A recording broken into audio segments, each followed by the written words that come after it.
নানান কারণে বাংলাদেশ ভারত যে কোনো খেলার আবেদন অনেক অনেক বেশি এখন।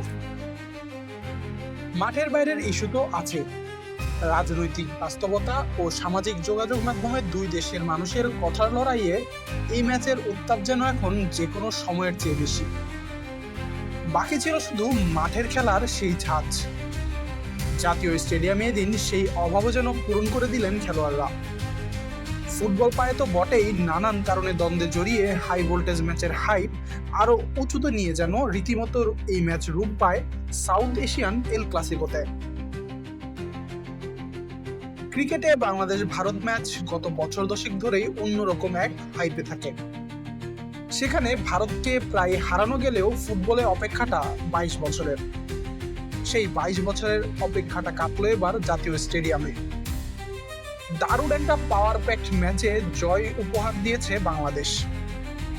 আক্রমণ পাল্টা আক্রমণ নিয়ে দুই দলের খেলা দেখে বোঝার উপায় ছিল না যে এই দুই দলের মাঝে র্যাঙ্কিং এর ব্যবধানটা 56।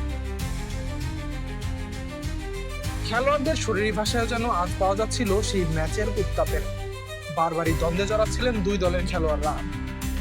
একবার তো ডিফেন্ডার তবুওর মনের সাথে হাতাহাতিতে জড়ান ভারতের খেলোয়াড়রা।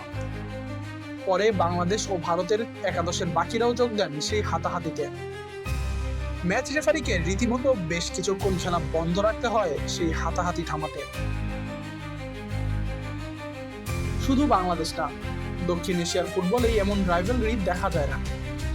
মার্চে ভারতের মাটিতে দারুণ খেলেও জয়বঞ্চিত বাংলাদেশ যেন তেতেছিল এমন একটা ম্যাচের জন্যই। এশিয়ান কাপ বাছাই বিদায় নিশ্চিত হলেও এই ম্যাচটা যেন জিততেই হতো দেশের ফুটবল জাগরণকে অলংকৃত করার জন্য। এমন প্রতিদ্বন্দ্বিতাপূর্ণ আর হাই ভোল্টেজ ম্যাচ জিতে শুধু 22 বছরের অপেক্ষারই অবসান হয়নি।